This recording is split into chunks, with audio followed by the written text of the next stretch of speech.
pourquoi pardonner? Quel que soit le mal que l'on vous a fait, vivre le désir de vengeance dans la rancune semble vous donner une force énorme. C'est bien le cas, mais cette force vous consume, puise en vous pour brûler, vous épuise et vous expose à une bien amère déception.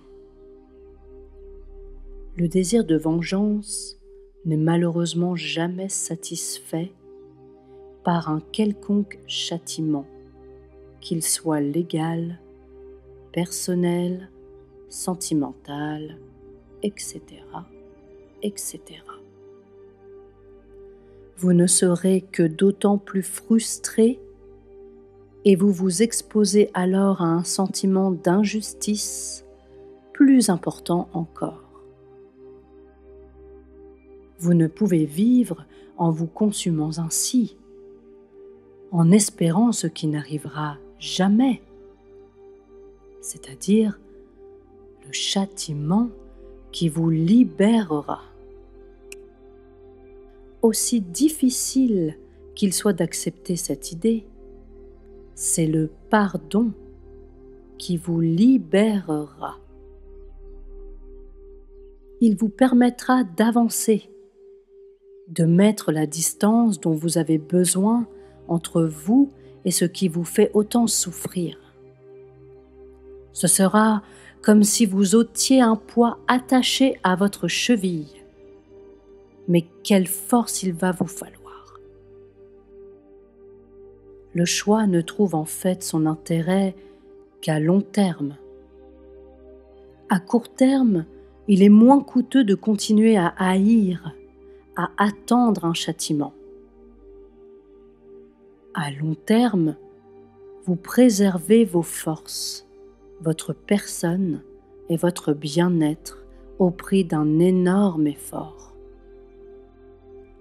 La méditation pour pardonner, prenez la décision. Dans un état de méditation, alors que vous êtes concentré, que toutes vos forces sont disponibles, alors que vous avez réussi à dépasser votre ego, décidez de pardonner. Vous allez ressentir comme un choc, puisque vous ébranlez ce qui vous permet peut-être d'avancer depuis longtemps. L'énergie de la haine ou encore la volonté de vengeance. Tout ce sur quoi vous avez fondé votre vie va peut-être s'écrouler, vous condamnant à vous reconstruire encore une fois. Mais vous allez maintenant le faire sur des bases saines, parce que vous pensez à vous. Vous vous remettez au centre de votre vie, de votre attention. Vous redevenez le point focal de votre vie. Vous évacuez cette personne ou ces personnes que vous avez choisi de pardonner. Il s'agit bien d'un acte volontaire.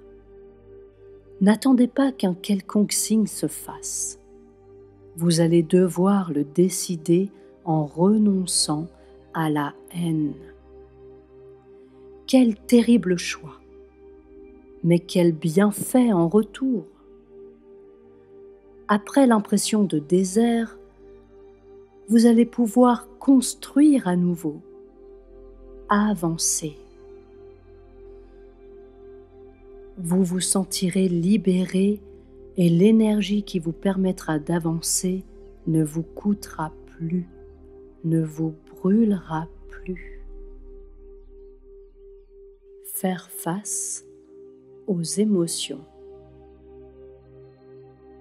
Lorsque vous méditez, choisissez donc de pardonner. Laissez le pardon se faire.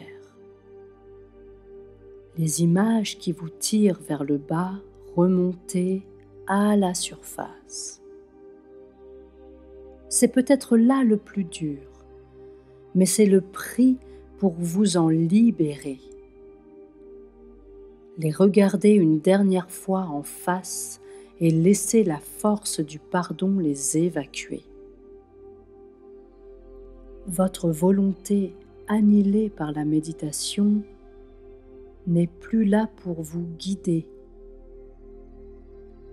Le pardon émane alors de vous, de ce qu'il y a de plus profond dans votre être.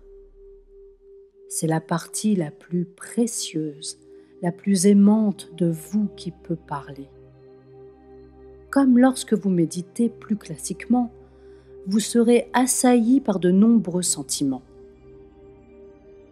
Cette fois, ce seront vengeance, rancune, haine, peur, humiliation qui se présenteront.